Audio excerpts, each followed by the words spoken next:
대한민국 뉴스들에 대한 공정한 시선, 법률 시사 토크 이슈 프리즘. 안녕하세요. 전혜원입니다. 먼저 지난 한 주간 있었던 이슈들부터 만나보겠습니다.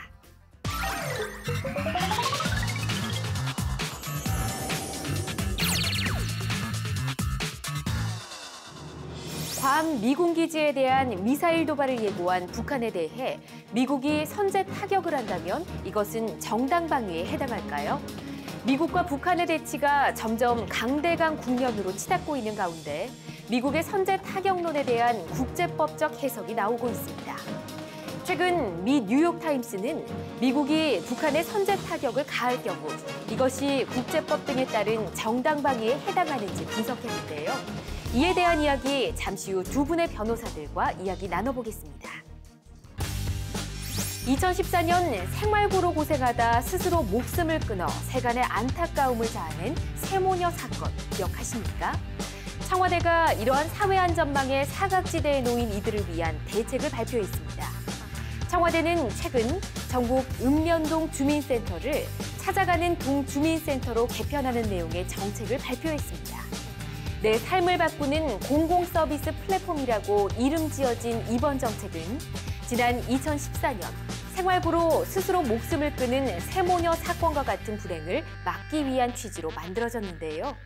청와대가 발표한 찾아가는 동주민센터는 복지 상담 전문관의 원스톱 상담, 주민 참여 지원 사업, 마을 사업 전문가와 동네 문제 해결, 방문 간호사와 방문 복지사 프로그램 등으로 구성돼 있어 그동안 상대적으로 외면받은 복지 사각지대를 해소할 수 있을 것으로 기대되고 있습니다. 피보험자가 휴일에 재해를 당해 치료를 받다 평일에 사망했다면 과연 휴일 사망 보험금을 받을 수 있을까요? 최근 이 물음에 답이 될 판결이 나왔습니다. 서울중앙지법은 최근 휴일에 팥죽을 먹다 옹심이가 목에 걸려 호흡곤란으로 병원에 후송돼 치료를 받았지만 한 달 뒤 사망한 이모 씨의 유족이 신한생명과 교보생명을 상대로 낸 보험금 청구 소송에서 원고 승소 판결을 내렸습니다. 해당 소송은 고인이 된 이모 씨가 가입한 종신보험의 약관에 질식에 의한 불의의 사고 중 질병에 의한 삼킴 장애는 재해에서 제외된다라는 조항과 휴일에 피보험자가 교통재해 이외의 재해로 사망했을 때 휴일 일반재해 사망보험금을 지급한다는 내용의 해석이 유족과 보험사별로 달랐기 때문인데요. 재판부는 이 씨가 휴일에 발생한 재해로 사망한 이상 비록 사망한 날이 휴일이 아니더라도 휴일 사망 보험금 지급 요건은 충족된다고 판결의 이유를 밝혔습니다. 무작위로 선정한 번호로 전화를 걸어 후원금을 모금한 뒤 선상에서 파티를 하는 등 흥청망청 써댄 일당이 경찰에 붙잡혔습니다. 서울지방경찰청 지능범죄수사대는 기부금 명목으로 받아낸 돈을 빼돌린 혐의로 A 사단법인 회장 윤모 씨 등 6명을 불구속 입건했습니다. 윤 씨 등은 지난 2014년 2월부터 최근까지 콜센터를 통해 무작위로 전화를 걸어 4만 9천여 명에게 모두 128억여 원의 후원금을 받아낸 혐의를 받고 있는데요. 경찰에 따르면 이들은 이렇게 모은 돈을 자신들끼리 나눠 고급 승용차를 몰거나 요트 위 선상 파티를 즐기는 등 호화로운 생활을 영위했고 정작 불우이웃을 돕는 데 사용한 돈은 극히 일부였던 것으로 드러났습니다. 사람들의 따뜻한 마음을 악용하는 이러한 범죄, 그 어떤 범죄보다도 엄히 다스려야 하지 않을까 싶습니다. 전국 골프장을 돌며 어둠을 틈타 물웅덩이에 빠진 골프공을 훔친 일당이 경찰에 붙잡혔습니다. 전북 익산경찰서에 따르면 범행을 벌인 유모 씨와 김모 씨 등은 지난 3월부터 6월까지 익산과 김제 등 골프장 7곳에서 워터해저드, 즉 물웅덩이에 빠진 시가로 2,300만 원 상당의 골프공 11만 5천 개를 훔친 혐의를 받고 있는데요. 이에 대한 이야기는 잠시 후 두 분의 변호사와 함께 이야기 나눠보겠습니다. 지금까지 주간 브리핑이었습니다.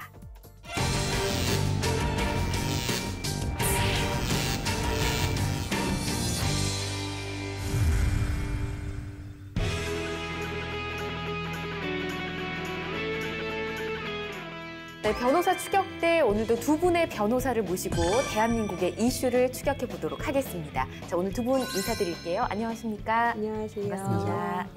안녕하세요. 곽지영 변호사입니다.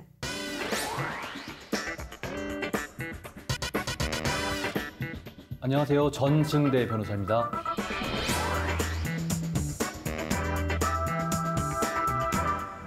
네, 반갑습니다. 오늘도 잘 부탁드리도록 할게요. 네, 최근 뉴스를 일단 살펴보면 많은 분들이 아마 북한과 미국의 이 강대강 대치 때문에 많이들 불안해하실 것 같습니다. 이 이야기를 좀 나눠보고 싶은데 저희가 법적으로 좀 살펴보자면 만약에 극단적인 상황에서 미국이 자국에 대한 방위를 위해서 선제 타격을 할 경우에 이게 국제법상으로 정당방위에 해당하느냐 이 이야기를 좀 나눠보고 싶거든요. 전 변호사님 어떤가요? 네. 사실 국가 간의 전쟁이라는 것이 사실 법적으로 따질 문제인가라는 부분에 대해서 많은 분들이 생각을 하실 텐데요. 예. 이게 국제법상으로는 여러 가지 좀 복잡하게 규정들이 되어 있습니다. 그래서 결론적으로 말씀드린다고 하면 선제 타격 자체는 일반적으로는 네. 정당방위로 인정될 수 없습니다. 아, 그렇군요. 그럼 일반적으로는 인정될 수 없다. 그럼 인정될 수 있는 경우도 있다는 말씀인가요? 네, 그렇습니다. 그 선제 공격도 일정한 요건하에 예. 정당방위로 인정될 수가 있는데요.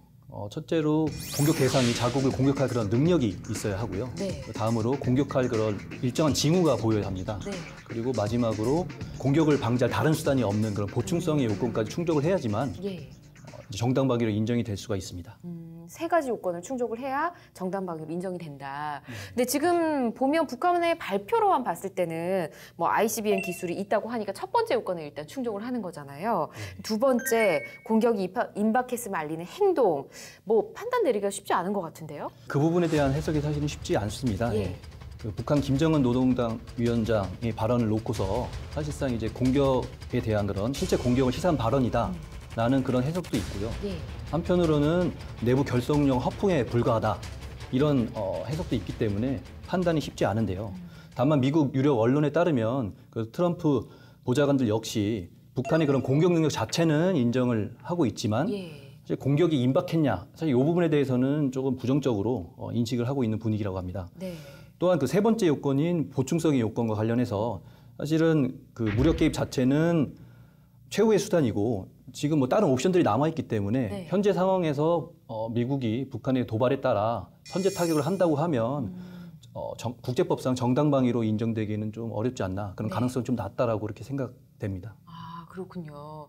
일단은 뭐 강대강 대치 때문에 이와 관련한 우리가 법적인 문제들을 한번 짚어봤습니다.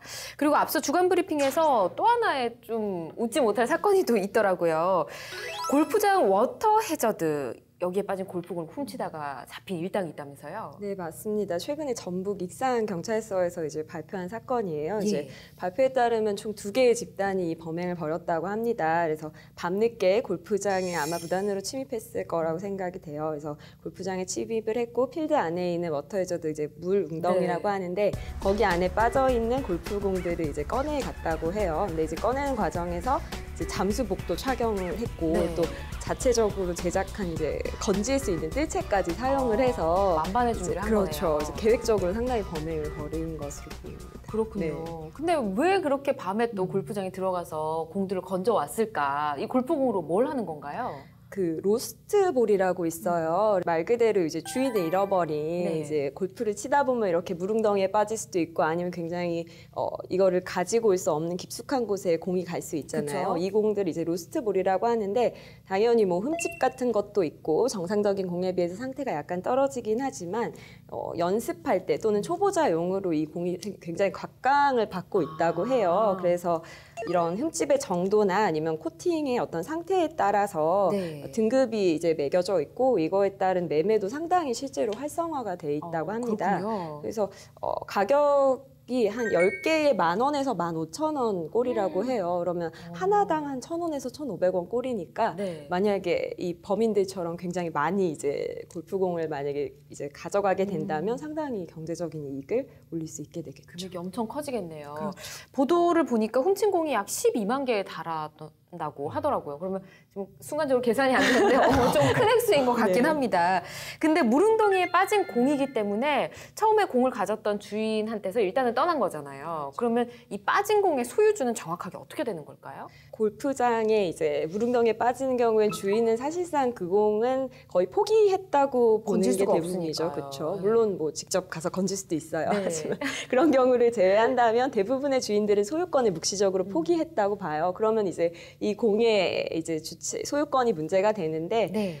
일단은 지금 경찰이나 검찰에서는 이 골프공의 소유권이 이제 골프장에게 있다라고 본 것 같아요. 골프장에서 이제 관리하는 구역 안에 공이 빠졌기 때문에 네. 그 소유권이 이제는 골프장 주인에게 있다라고 봤기 때문에 그래서 그 소유권을 침탈한 행위라서 이제 그 절도죄가 성립이 된다고 보았습니다. 근데 이게 다툼은 좀 있을 수 있다는 생각이 들어요. 그래요? 왜냐하면 2011년도에 실제 대구고법에서 판례가 하나가 존재하는데 이렇게 동일하게 이제 주인들은 묵시적으로 소유권을 포기했다고 봤지만 골프장의 소유권도 마찬가지로 인정은 되지 않는다고 판단을 했어요. 왜냐하면 골프장들의 어떤 행정적으로 이제 사용 승인을 받은 구역이라고 하더라도 그렇다고 하더라도 곧바로 주인이 없는 그 물건의 소유권이 곧바로 골프장 주인에게 귀속되진 않는다고 법원은 판단을 했기 때문에 네. 그 당시에는 이제 무죄라고 판단을 했는데 이번에는 어떨지는 좀 경과는 봐야 되지 않을까 싶습니다. 아, 그래요. 뭐 이렇게 법적으로 다툴 수 있는 여지는 충분하다는 거네요. 어쨌든. 네, 한 가지 좀 말씀을 드리고 싶은 네. 게 이게 주인이 없는 물건을 주실 때 좀 조심해야 되는 것 같아요. 어떤 부분에서요? 이제 당연히 이제 길에 떨어진 물건이나 아니면 주인이 없으니까 내가 가져도 특별히 문제가 안 되겠지라고 생각을 하지만 실제 실무에서는 점유 이탈물 횡령죄가 성립한다고 보고 있어요. 네. 그래서 길가에 떨어진 지갑을 줍는 경우에는 점유 이탈물 횡령죄가 성립하고요.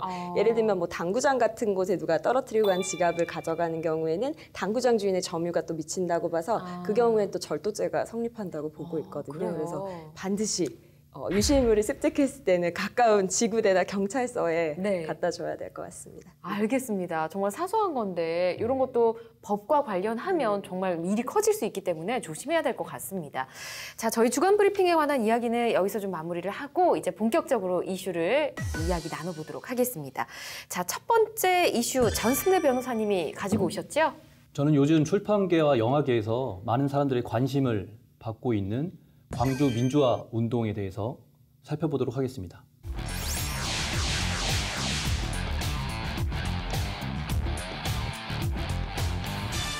네, 전승대 변호사님 이슈를 보니까 이 택시 운전사 이야기를 하시는 것 같아요. 저는 아직 영화를 못 봤거든요. 두 분 보셨어요? 저는 지난 주말에 지난 봤습니다. 주말에 어떠셨어요? 좀 안타까운 그런 내용들이 담겨 있기 때문에 보는 내내 좀 먹먹한 기분이었습니다. 아, 그렇군요. 변호사님은 네, 저도 보셨어요? 예, 봤습니다. 네, 비슷한 느낌을 받았어요. 그렇군요. 저만 안 봤네요. 얼른 보도록 하겠습니다. 얼른 보시면. 네, 자, 영화 택시 운전사가 최단 기간 800만을 돌파하고 있어서 아주 화제가 되고 있는데 5.18 민주화 운동 시기 광주를 배경으로 하고 있는 영화인 거죠? 네, 그렇습니다. 영화의 줄거리 자체가 1980년 5월에 서울의 한 택시 운전기사가 그러니까 광주까지 데려다주면 뭐 상당한 부분의 그런 뭐 10만 원에 해당하는 그 당시로는 상당한 그런 금액인데요. 엄청난 거죠? 그 금액에 대해서 지급을 한다고 해서 예. 독일인 그 신문 기자를 데리고 그 언론인을 데리고 광주에 내려가서 예. 이제 일어나는 일인데요. 현재 그 5.18 그 참사에 대해서 그런 목격한 내용들을 간접적으로 이제 나타내고 있는 영화입니다. 그렇군요. 이 광주 민주화 운동 우리 역사 안에서 굉장히 중요한 부분이고 또 여전히 그 시대에 살았던 분들이 아직도 이 시대를 살고 있잖아요. 네. 그렇기 때문에 사회에 주는 메시지나 그 여파가 정말 큰 것 같습니다. 네, 그렇습니다. 그래서 실제로 정치권에서도 이 택시 운전사 관련된 그런 이야기들이 쏟아지고 있습니다. 예, 포털 사이트에 이 택시 운전사 검색을 해보면 요즘 국회의원들이 단체 관람을 한다 이런 얘기들이 많다고 하더라고요. 실제로 그렇죠? 네, 그렇습니다. 특히 이제 전당대회를 앞두고 있는 국민의당 같은 경우는 예. 소속 의원들이 대부분 호남에 기반을 두고 있지 않습니까? 네. 그래서 전당대회에 출마한 당대표들도 그 본격적으로 선거운동을 하기 전에 사실 이렇게 영화 관람하는 것 자체를 특별한 이제 중요 일정처럼 네. 이렇게 발표를 하고 있습니다. 네, 그만큼 5.18 민주화 운동이 정치적, 사회적으로 주는 의미가 크다는 뜻일 것 같습니다. 근데 곽 변호사님 아까 네. 뭐 전 변호사님 말씀하셨듯이 뭐 영화계에서뿐만 아니라 출판계에서도 좀 화제가 되고 있다고요? 네, 맞습니다. 5.18 광주 민주화운동에 어떻게 보면 아픈 역사를 만든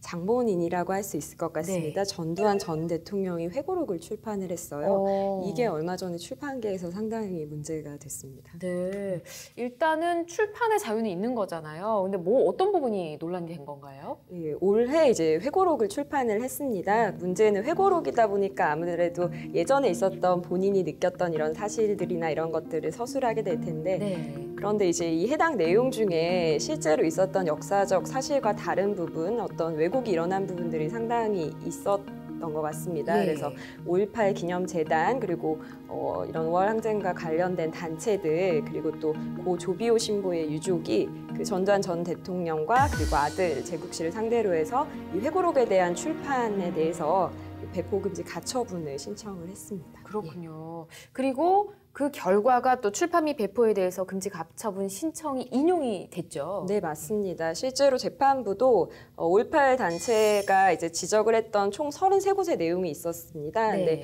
그 부분의 내용을 많이 삭제하지 않는다면 출판이나 배포, 뭐 발행이나 인쇄, 뭐 복제, 판매, 광고 등을 전혀 할 수 없다라고 결정을 내렸어요. 예. 그러면서 그 이유에 대해서 좀 설명을 했는데 그 해당 내용 중에 이런 내용이 있어요. 5.18 당시 북한군이 개입을 했다는 부분, 네. 또 전두환 전 대통령은 이것과 전혀 관련이 없다는 부분, 그리고 세 번째로 어떤 헬기를 이용한 사격 또는 폭력적인 그런 군인에 의한 진압은 전혀 없었다라는 이런 내용들이 실제로 허위의 사실이다, 진실에 부합하지 않는다라고 판단을 했고요. 예. 그렇기 때문에 이런 내용들이 만약에 그대로 출판이 된다면 역사에 대한 상당한 왜곡이 되고 이와 관련된 단체와 유가족들의 인격을 상당히 침해할 수 있다고 보았기 때문에 네. 예, 이거에 대해서 가처분을 인용을 했습니다. 예. 역사 왜곡에 대한 부분이기 때문에 이 인용이 됐는데 또 한편으로 생각하면 이런 말들이 있더라고요. 우리나라는 또 표현의 자유가 보장돼 있는 나라기 때문에 본인의 회고록이니까 요거를 누군가가 이렇게 제지를 할 수 있는 건 아니지 않냐 이런 의견이 있던데요. 전 변호사님. 네, 표현의 자유는 헌법상 보장된 그런 국민의 기본권이기 때문에 이를 네. 쉽게 제한할 경우 여러 가지 부작용이 사실은 예상이 됩니다. 하지만 헌법에서 보장을 하고 있다고 하더라도 그 자유가 무한정 사실 보장이 되는 건 아니고 그래요? 그러니까 헌법 제21조 4항에는 언론 출판은 타인의 명예나 권리 또는 공중도덕이나 사회윤리를 침해해서는 아니 된다라고 이렇게 규정을 하고 있어서 예. 일정한 제한을 두고 있고요. 따라서 출판의 자유가 뭐 인정이 된다고 하더라도 그 내용에 타인의 뭐 명예나 인격권을 침해하는 그런 게 있다고 모독에 대한 하면 내용이 있다든지. 그렇습니다. 네. 예. 그런 경우에는 뭐 판매에 대한 그런 판매나 배포가 금지될 수 있는 것입니다. 그렇군요. 요렇게 뭐 판매 금지 가처분 신청을 좀 신청한다든지 요런 거랑 예전 독재 시절에 보면 뭐 사전 검열 요런 게 있었잖아요. 예. 비교해 보면 좀 어떤 차이가 있을까요? 그 부분에서 논의를 하려고 하면 사실 검열의 그런 정의에 대해서 먼저 좀 생각을 해봐야 될 것 그래요? 같은데요. 네. 검열이라고 하면 행정기관이 그런 주체가 돼서 사전 심사하는 것을 의미를 합니다. 예. 근데 지금 이제 가처분 같은 경우는 주체 자체가 행정기관이 아니고 사법부죠. 네. 법원에서 사실 판단하는 부분이고 가처분 신청을 하게 되면 기본적으로 뭐 일방적으로 판단을 하는 게 아니고 예. 그 신청자와 그리고 이제 피신청인을 그 신문기를 잡아서 법정에 나와서 관련된 부분을 소명하게 얘기를 하고요. 그러니까 네. 충분한 그런 법원에서는 얘기를 듣고 판단을 하기 때문에 그런 측면에서 보면 사실 이런 가처분 자체가 예. 사전 검열이라고 보기에는 무리가 있을 것 같고요. 네. 그리고 헌법재판소 역시 2001년도에 위와 같은 근거로 법원이 금지 가처분 같은 경우는 검열이 아니다라고 그렇게 밝힌 바 있습니다. 그렇군요. 그렇다면 인격이나 명예를 침해할 때는 출판의 자유가 좀 제한될 수 있다라는 거에 대해서 두 분 또 법조인이시니까 이 부분은 법적으로 어떻게 받아들이는 게 좋을까 좀 고민을 해보셨을 것 같거든요. 법원 같은 경우에도 이렇게 기준을 분명히 제시를 하고 있어요. 그래서 그런 출판이나 방송의 내용이 공공의 이해에 관한 사항이 아니고 네. 표현의 내용이 허위이고 그리고 신청하는 사람의 명예가 상당히 현저하고 또 중대하게 훼손이 된다면 네. 이런 경우에는 예외적으로 이제 출판이나 방송을 금지시키고 있기 때문에 그 정도의 당연히 출판의 자유나 언론의 자유가 침해될 수 있는 부분은 인용이 돼야 되지 않을까라고 생각하고 있습니다. 출판으로 인해 타인의 그런 인격이나 명예권을 침해한다고 하면 일정 네. 부분은 제한이 불가피하다고 생각이 됩니다. 형법상으로도 뭐 출판물에 기한 명예훼손죄에 대해서 규율을 하고 있고요. 예. 그런 점에 비춰볼 때 엄격한 요건 하에는 제한을 해야 되지 않나 이렇게 생각합니다. 두 분님 같은 의견이시네요. 자, 자신에게 불편할 수 있는 영화 택시 운전사 흥행 가도를 달리고 있고 또 회고록은 판매 금지 가처분 신청이 인용되고 전 대통령 같은 경우는 조금 마음이 불편할 것 같다. 안 좋을 것 같네요. 먼저 그 전두환 회고록에 대해서는 예. 그 관련된 이제 출판 및 배포 금지 가처분에 대해서 역사적 사실을 왜곡했다거나 뭐 허위 사실을 주장했다는 것을 인정할 수 없다라고 지금 그 법원 결정에 대해서 불복 의사를 아, 밝혔고요. 그래요? 네. 그리고 택시 운전사 관련해서도 그 영화 장면 중에 그 시민을 겨냥해서 사격하는 장면이 나옵니다. 근데 그 부분은 사실이 아니라고 얘기하면서 만약에 정도가 지나치다고 하면 그 부분에 대해서도 뭐 법적 대응을 하겠다라고 하는 것이 그 전두환 전 대통령의 그런 최측근의 입장이라고 합니다. 그 사실관계 정말 명확하게 밝혀져야 할 것 같습니다. 근데 이런 와중에 전 대통령에게 불리한 소식이 하나 더 있더라고요. 곽 변호사님, 어떤 내용이죠? 예, 지난주였어요. 그래서 8월 10일이었는데요. 검찰이 이제 전두환 전 대통령의 미납 추징금을 회수하기 위한 목적으로 이제 전 대통령이 이제 출판사에 대해서 이제 출판물을 발행을 했기 때문에 인쇄 채권이라는 걸 받게 돼요. 그래서 이제 책을 판매하는 거에 대한 네. 대가를 이제 출판사로부터 이제 계약에 따라서 일정 부분 수령을 하게 되는데 네. 그 인쇄 채권에 대해서 이제 압류 및 추심 명령을 검찰이 신청을 했습니다. 아. 그래서 만약에 이게 받아들여지게 되면은 이제 네. 회고록이 판매가 될 때마다 이제 발생하는 인쇄 채권은 곧바로 이제 국고에 기속되는 효과가 발생하게 됩니다. 지난 1997년에 대법원이 전 대통령에게 불법 비자금 조성 그 혐의를 물어서 벌금을 내라 추징을 했다. 2,205억 원이었나요? 어마어마한 금액이었는데 이에 대한 거 말씀하시는 거죠? 네, 맞습니다. 그리고 그때 굉장히 유명한 발언이 있었어요. 숫자도 기억나요. 29만 원. 맞아요. 재산이 29만 원밖에 없었다라는 예. 유명한 발언을 남기기도 했었는데요. 근데 사실은 그 발언의 목적은 하나죠. 추징금 납부를 회피하려는 목적이잖아요. 난 못 낸다. 그렇죠. 이거죠. 돈이 없다는 취지이기 때문에 그렇기 때문에 당시 국회에서 그 공무원 범죄에 관한 몰수 특례법을 만들었어요. 그래서 이게 소위 뭐 전두환 추징법이라고도 불려지고 있는데요. 그래서 네. 집행 추징금의 시효를 늘리는 거죠. 그래서 2020년까지 시효를 연장하는 법을 만들기도 했습니다. 연장해야죠. 저도 그렇게 2,205억 네. 원. 지금 얼마 정도 납부를 했나요? 지금 최초의 추징 명령을 했던 금액이 2,205억 원인데 실제로 지금까지 납부된 금액은 1,151원 정도입니다. 그렇기 때문에 1,151억 원? 예, 네. 절반 수준만 아직까지 납부가 된 상태입니다. 아까 판매금지 가처분 신청이 인용이 됐잖아요. 그럼 책을 팔지가 못하는 건데 인쇄는 어디서 받아서 이렇게 납부를 하는 거예요? 아, 이게 그 회고록이 총 3권입니다. 아, 3권짜리예요? 예, 3권이고 한 권당 23,000원씩 판매가 되고 있는데 그 비싸네요. 중에서 이제 네. 문제가 된 내용은 1권에 해당이 되는 부분이어서 실제로 이제 출판과 판매금지 가처분이 인용된 것도 1권에 해당하는 거라서 나머지 2권, 3권은 정상적으로 출판도 또 판매도 가능한 상태입니다. 그렇군요. 예. 근데 만약에 아까 1권은 판매 금지잖아요, 지금. 네. 근데 이걸 법적으로 좀 따져보고 싶은 게 만약에 팔았다. 그럼 어떻게 되나요? 그래서 실제 법원에서는 해당 문제되는 내용들 아까 33곳을 지적을 했다고 했는데 네. 그 부분에 대한 수정이 이루어지지 않고 그대로 판매가 되는 경우에는 한 건당 약 500만 원 정도의 배상금을 물도록 아, 그렇게 그렇군요. 예, 간접강제라고 하는데 예. 어쨌든 그 판매될 때마다 500만 원씩을 이제 납부하도록 명했습니다. 한 권 판매를 하고 500만 원씩 납부하는 것도 괜찮네요. 아, 그것도 괜찮은가요? 네, 어쨌든 자 이렇게 사회적으로 끊임없이 관심받고 또 때로는 정치 성향에 따라서 쟁점이 되기도 하는 게 5.18 광주 민주화 운동인 것 같습니다. 이에 대한 평가가 역사적으로 참 우여곡절이 많았던 것 같은데 전 변호사님 그렇죠? 네, 민주화 운동이 일어난 1980년대부터 예. 오랜 기간 그 신군부 정권으로 인해서 사실 광주 사태라고 이렇게 이름으로 불렸었는데요. 바뀌었잖아요 이름이. 네, 그렇죠? 근데 바뀌었죠. 예. 당연히 지금 같은 사실 기념식도 그 당시에는 없었고 예. 그러다가 1995년도에 5.18 민주화 운동 등에 관한 특별법이 제정이 되면서 네. 희생자에 대한 보상이 이루어지게 됐고요. 그리고 희생자 묘역에 대한 성역화도 이루어지게 되었습니다. 네. 그리고 97년도에 국가기념일로 제정이 되었고요. 그리고 이때부터 정부 주관 기념행사가 열리게 되었고 예. 특히 2011년 5월에는 5.18 광주 민주화 운동 관련 기록이 유네스코 세계 기록 유산으로 지정이 됨으로써 예. 가치를 더 인정받게 되었습니다. 그렇죠.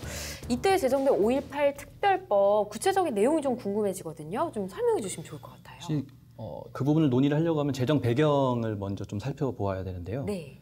그러니까 검찰에서 1995년 7월에 12.12 사건 및 이 5.18 관련자들에 대해서 선결적으로 불기소 처분을 했습니다. 네. 그래서 사실 이 불기소 처분이 일어난 이후에 사회 각계각층에서 여러 가지 비판들이 많이 일어났어요. 그러니까 뭐 추가 재조사를 해야 된다. 네. 이런 의견들이 많았기 때문에 검찰에서도 좀 부담감을 느꼈고요. 그 과정에서 다른 추가적인 혐의가 좀 발견이 됐기 때문에 네. 사건 재수사에 이제 들어가게 되었고 이미 한 번 이제 불기소 처분을 한 부분이 있고 특히 또 이제 공소시효 부분이 좀 관련이 되기 때문에 예. 그걸 법적으로 좀 해결할 필요성이 있었습니다. 그래서 그런 시효가 완성된 부분에 대해서 법적으로 해결하기 위한 법이 이제 5.18 특별법이라고 할 수 있겠습니다. 그러면 이 역사적 사건에 대해서 공소시효와 관련돼서 뭐 이걸 좀 기간을 늘린다든지 하는 이것과 관련된 특별법이라고 보면 될까요? 네, 그렇습니다. 이 5.18 특별법의 주요 내용은 뭐 말씀드렸듯이 예.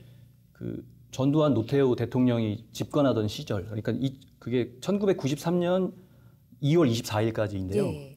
이때까지는 이제 국가의 소추권 행사에 그런 장애 사유가 존재한다라고 이렇게 보면서 예. 공소시효 자체가 이제 정지된 것으로 본 것입니다. 그 외에도 광주 민주화 운동에 관련된 그런 정신을 계승하는 기념 사업이나 네. 그리고 관련자 보상에 관한 그런 내용들을 담고 있습니다. 알겠습니다. 지금 현재 5.18 특별법이 제정이 돼 있잖아요. 근데 5.18 진상규명 특별법 제정 촉구 움직임이 좀 있던데요. 네, 국민의당의 이제 최경환 의원이 최근에 그 5.18 진상규명 특별법의 입법을 촉구하고 있습니다. 예. 기본적으로 이제는 정부 차원의 진상규명조사위원회를 구성하자는 취지입니다. 예. 그래서 이제는 국가에 의한 인권 유린, 또 폭력이나 학살, 안매장과 같은 이런 일들이 실제 존재했는지 이런 것들에 대한 조사를 다시금 하자는 거고요. 그리고 예. 또 무엇보다도 기존에 있었던 조사에서 왜곡되었던 부분, 조작되었던 이런 진실들을 밝혀내자는 취지입니다. 1980년 5월 당시에 부당한 공권력 행사로 인해서 발생한 사망 사건, 상해 사건, 또 실종 사건과 같은 이런 기본적인 인권 침해 사건에 대한 조사. 네. 그리고 두 번째로는 1988년 국회 청문회에서 구성되었던 5.11 연구위원회에서 당시 진상에 대한 어떤 왜곡이 있지 않았는지 예. 이거에 대한 걸 다시 좀 보자는 취지도 있고요. 시민들에 대해서 최초 발포 명령, 또 집단 발포 명령을 했던 책임자가 누구인지, 또 계엄군에서 헬기 사격이 이루어졌는지, 그것을 명령한 명령자는 누구인지 이것에 대한 또 규명에 대한 내용도 담고 있습니다. 예. 그리고 이게 집단적으로 학살이 이루어졌는지 또는 안매장이 이루어졌는지 이것에 대한 유해 발굴과 또 행방불명자의 규모를 또 파악하고 그 소재를 조사하는 내용들도 담고 있습니다. 그래서 진상규명이 필요하다고 판단되는 대부분의 사실 관련된 사건들에 대해서 조사를 할 수 있도록 명시를 해놓고 있습니다. 진상규명 목소리가 큰 만큼 우리나라 역사에서 차지하는 그 몫이 참 크다는 생각이 드는데 때문에 대선 때부터 이 정치권의 화두가 된 개헌 있죠. 개헌과 또 연관이 있더라고요. 맞습니다. 문재인 대통령의 공약이기도 했고요. 사실 사회적으로 많이 얘기가 되고 있는 개헌과 관련해서 예. 이 5.18 민주화 운동 정신에 대해서 헌법 전문에 실어야 될까 아니면 뭐 실으면 아직은 뭐 시기상조다 뭐 이런 얘기가 그런 입장이 좀 맞서고 있습니다. 그렇군요. 헌법 전문에 실어야 한다라는 것은 이 5.18 민주화 운동의 정신을 계승해야 된다라는 쪽에서 이렇게 얘기를 하는 거겠죠? 네, 그렇습니다. 특히나 문재인 대통령이 취임한 얼마 되지 않아서 5.18 기념식에 참석을 그렇죠. 했었죠. 예. 그 참석을 하셔서 헬기 사격을 그럼 포함한 그 관련 진상에 대해서 좀 명백하게 진상을 밝히고 그리고 그 5.18 정신을 헌법 전문에 포함시키도록 하겠다라고 이렇게 말씀을 하셨었거든요. 이때부터 5.18 정신이 헌법 그 전문에 포함되는 부분에 대해서 찬반 논란이 있는 것으로 알고 있습니다. 그렇군요. 그때부터 찬반 논란이 있었다. 지금도 뭔가 논란이 심각한가요? 정치권에서는 이 부분에 대해서 좀 긍정적으로 보고 있는 그래요? 의견들이 많이 있는 것 같은데요. 예. 우선 민주당과 국민의당 같은 경우는 처음 얘기를 할 때부터 찬성의 뜻을 밝힌 상태고요. 바른정당 같은 경우는 국민적 합의를 전제로 해야 된다 이렇게 처음에는 국민적 이렇게 합의를 전제로. 그렇습니다. 그렇게 의견을 밝히긴 했지만 최근에 이해운 대표가 광주 국립 그 8.15 묘지를 이제 방문을 하면서 참배를 하고 관련된 그런 5.18 민주화 운동에 대한 정신을 헌법에 전문에 수록할 수 있도록 그런 부분에 대해서 협력을 하겠다 이렇게 의사를 밝혔다는 거 봐서는 예. 바른정당 쪽도 이제 찬성의 의견 쪽으로 돌아선 듯합니다. 그렇군요. 그럼 뭐 진상규명 특별법 제정 때와 마찬가지로 자유한국당의 의견이 좀 중요해지는 건가요?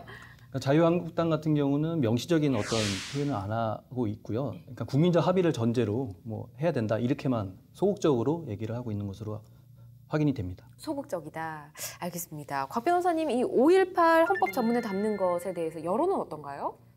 지난달 20일부터 31일까지 이제 정세균 국회의장실에서 국회 휴먼 네트워크에 등록된 이제 각계각층의 전문가를 대상으로 개헌 관련 설문조사를 했습니다. 조사 결과 헌법 전문에 그 5.18 민주화 운동에 대한 내용을 추가하는 것에 대해서 전문가의 경우에는 68.6%가, 일반 국민의 경우에는 67.4%가 찬성을 했다고 합니다. 그렇기 때문에 과반으로 따지더라도 다수의 국민들과 전문가들이 참여하고 네. 또 동의하고 있는 것으로 보입니다. 거의 70%에 육박한 수치들이 나오고 있네요. 알겠습니다. 이 5.18 민주화 운동 헌법 전문에 실는 것에 대해서 법조인 두 분은 어떻게 생각하실까요? 그 5.18 민주화 운동은 민주주의 쟁취를 위한 그런 시민들의 저항권 행사였습니다. 네. 현재 헌법 전문에는 불이한 거한 4.19 민주 이념을 계승한다는 그런 내용은 담겨 있는데요. 5.18 민주화 운동 정신 역시 그에 준해서 헌법 전문에 충분히 명시할 수 있다고 그렇게 생각을 하고 있습니다. 우선 헌법 전문에 대해서 간략하게 좀 말씀을 드리면, 이게 헌법 1조가 있기 전에 그 앞에 쓰여져 있는 서문에 해당하는 부분입니다. 네. 근데 이게 단순한 어떤 공포문이나 어떤 추상적인 선언문만이 아니고 헌법의 일부분을 규정을 하고 있습니다. 그래서 실제 과거 헌법재판소 판례가 존재하는데 이 헌법 전문 자체에도 규범적인 효력을 주고 있습니다. 그래서 국가 권력의 최고 원리를 규정한 것이고 모든 법령에 대해서 우월한 효력을 부여하게 있기 때문에 네. 만약에 법률이 이 헌법 전문에 위반돼서 규정이 된다면 그 법률이 무효라는 취지로 헌재에서도 판단한 바가 있거든요. 네. 그렇기 때문에 이런 헌법 전문의 어떤 이념적인 또 가치적인 특성을 더 고려한다면 저는 개인적으로 5.18 민주화 운동도 이곳에 추가가 돼야 되지 않나라고 생각하고 있습니다. 그렇군요. 두 분도 같은 의견이시네요. 67.4% 안에 속하시는 분들이신 것 같습니다. 자, 5.18 민주화 운동에 대해서 이야기를 나눠봤습니다. 마지막으로 두 분의 촌철살인 한마디 들어봐야 할 텐데요. 써주시기 바랍니다.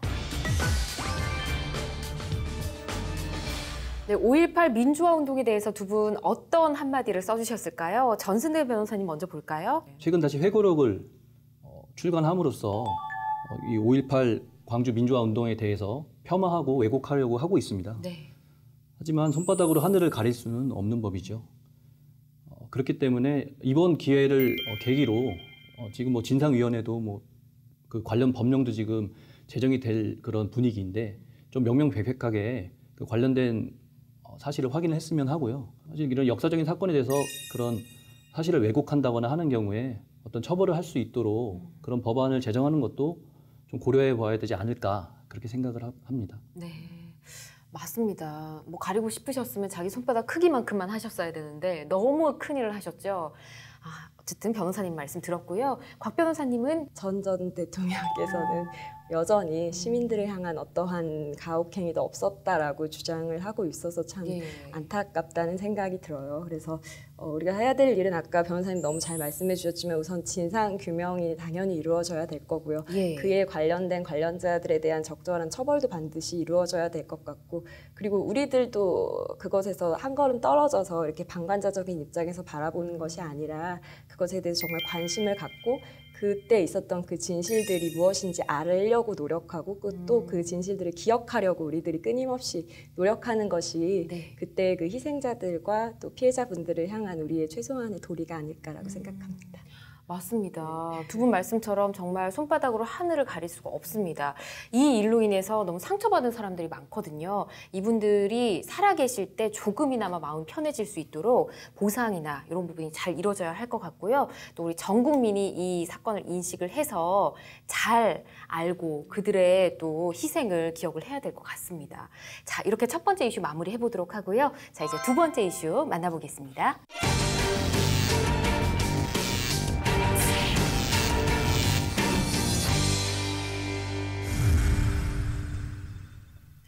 네, 두 번째 이슈 곽지영 변호사님 준비를 하셨는데요. 어떤 주제인가요? 예, 최근 상당히 문제가 됐었고 또 최근에 또 이슈가 된 사건입니다. 그래서 부안여고 성추행 사건과 그리고 교사 자살 사건에 대한 이야기를 나눠보려고 합니다.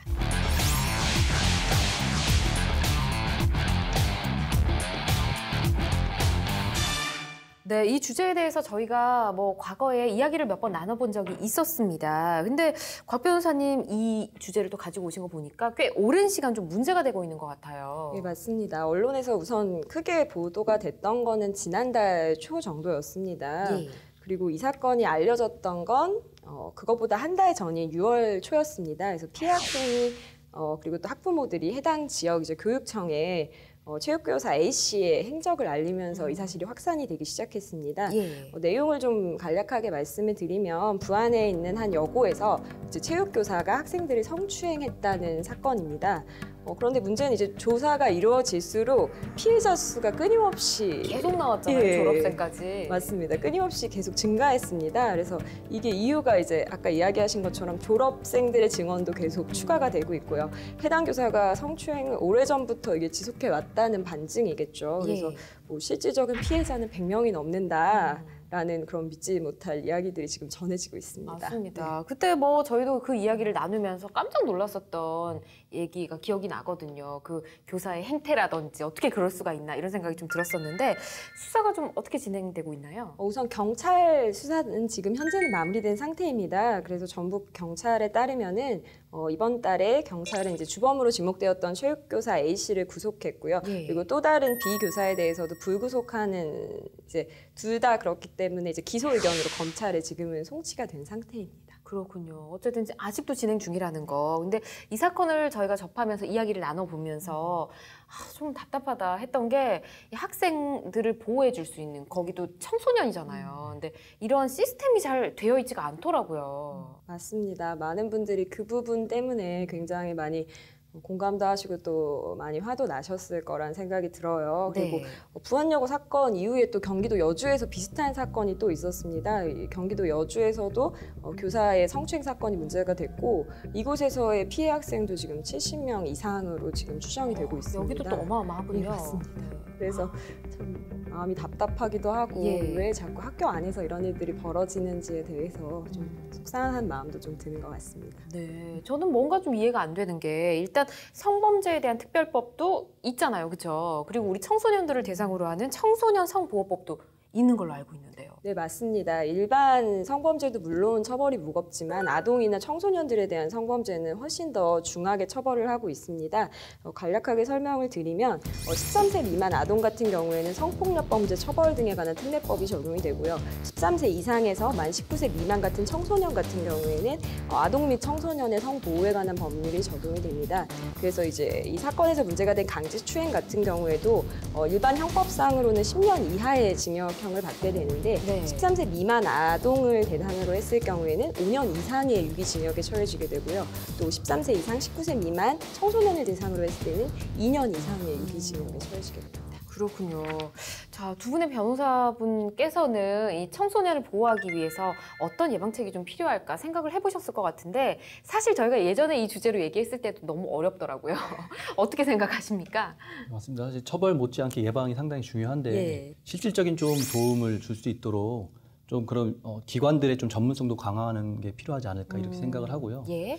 그리고 사실 처벌 강화 측면을 사실 조금 더 말씀을 드리면 미국 같은 경우는 범죄율 자체가 최근에 뭐 많이 줄어들고 있는 네.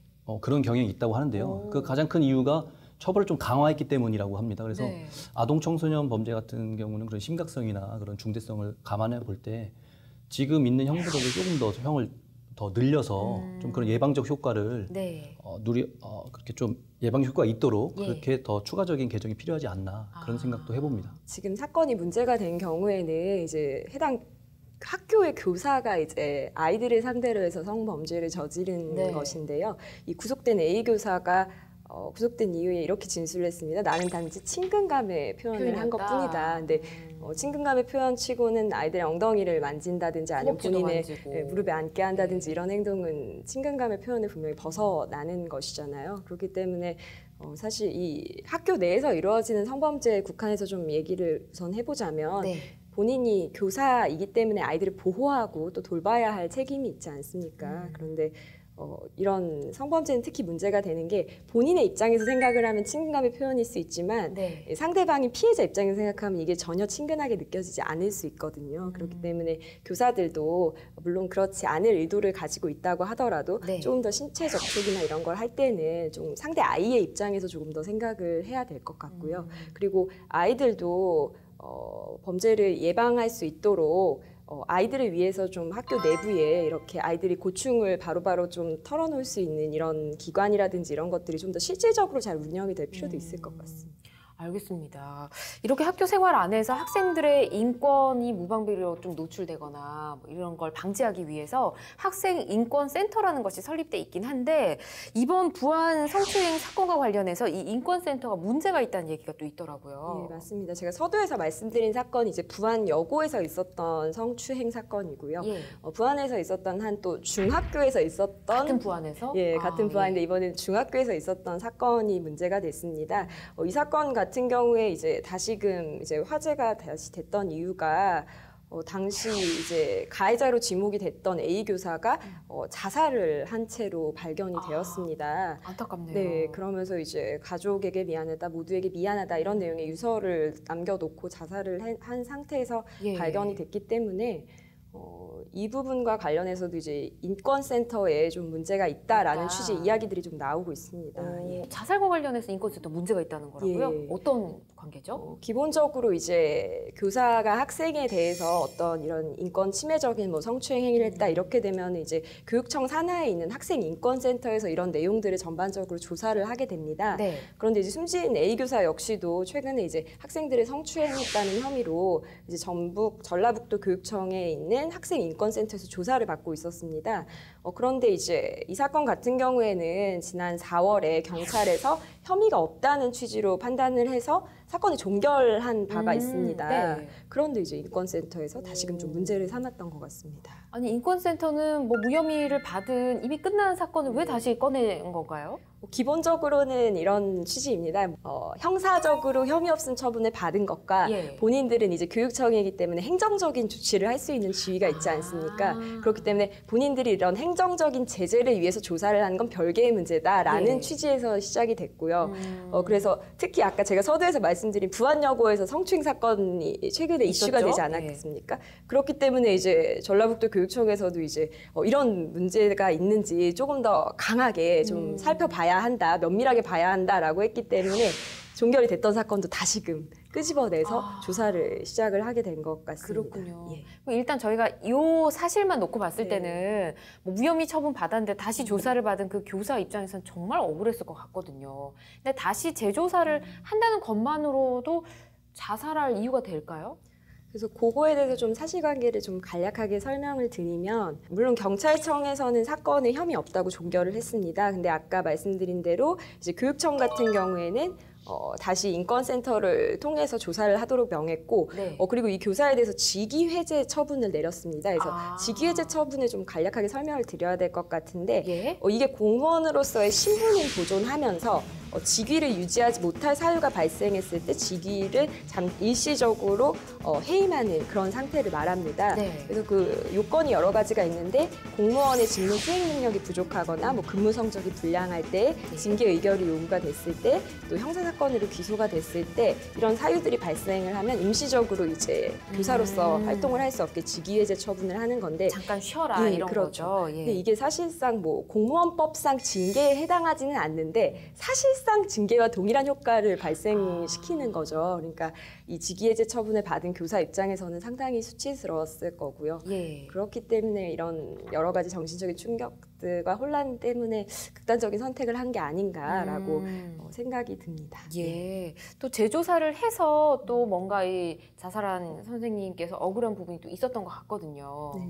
당시 그 부인 아내의 말에 따르면은 예. 뭐 이미 학생들은 처벌을 원하지 않는다는 취지의 뭐 탄원서도 제출을 했다고 하고, 예. 근데 다만 이제 이 인권센터에서 이제 재조사를 하면서 당신이 만약에 이제 교사를 상대로 당신이 만약에 결백을 주장을 한다면 이렇게 최초에 신고를 했던 사건을 이야기했던 학생들이 오히려 처벌을 받을 수 있다.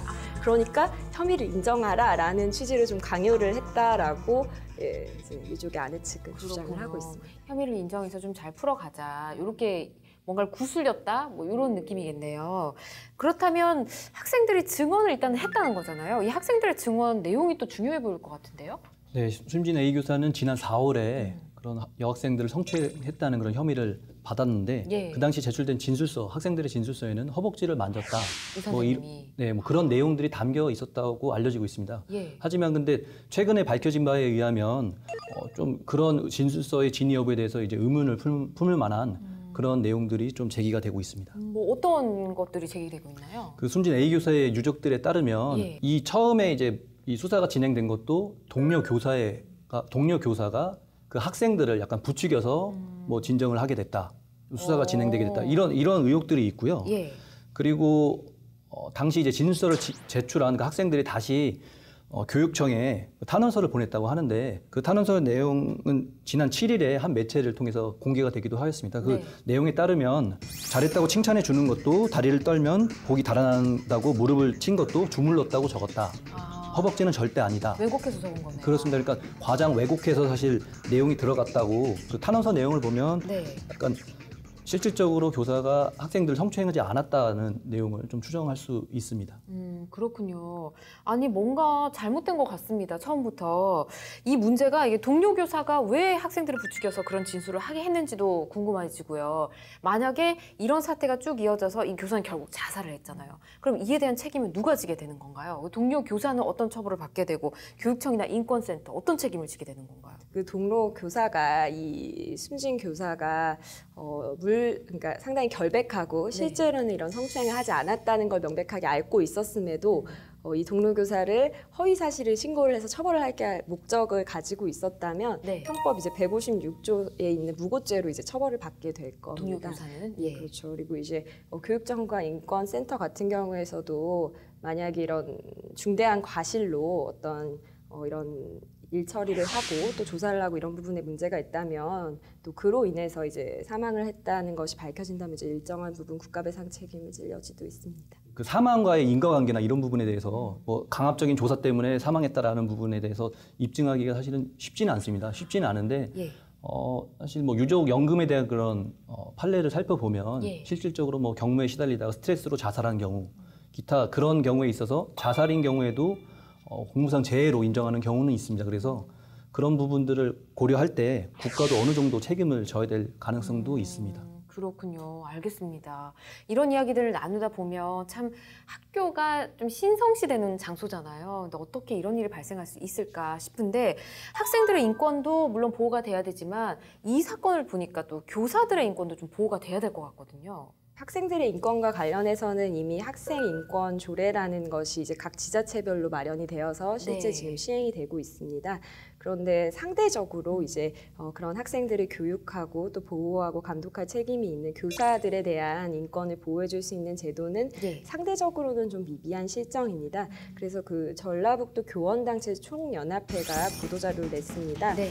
교육청 감사를 앞두고 자살한 부안 교사 사건에 대한 철저한 진상조사와 책임 규명을 요구한다. 또 교육청의 인권센터가 그동안 무리한 조사를 했고 너무 지나치게 학생들의 일방적인 진술에만 의존해서 조사를 했다.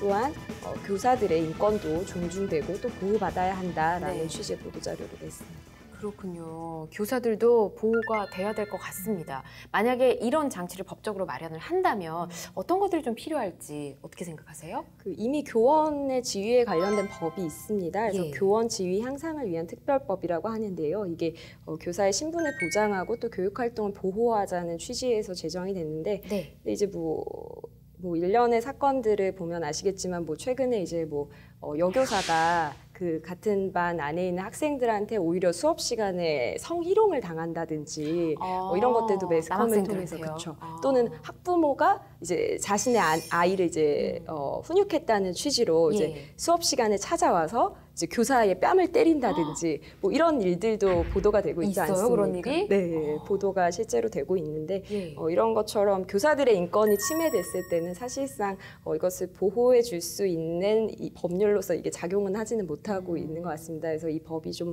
보완이 되거나 좀 개선이 될 필요가 있지 않나라고 생각이 듭니다. 네. 그런 교권을 침해하는 경우에 가해 학생들의 뭐 학부모와 같이 특별 교육을 받게 한다든지, 그리고 이제 피해를 입은 교원의 경우에는 뭐 심리 상담 치료나 그런 제도적으로 좀 보완을 해야 되지 않나 이렇게 생각을 하고 있습니다. 네, 부안여고 성추행과 교사 자살 사건에 대해서 두 분과 또 많은 이야기 나눠봤습니다. 이 사건에 대해서 두 분 과연 촌철살인 한마디 어떤 내용 써주실지 궁금한데요. 자, 써주십시오.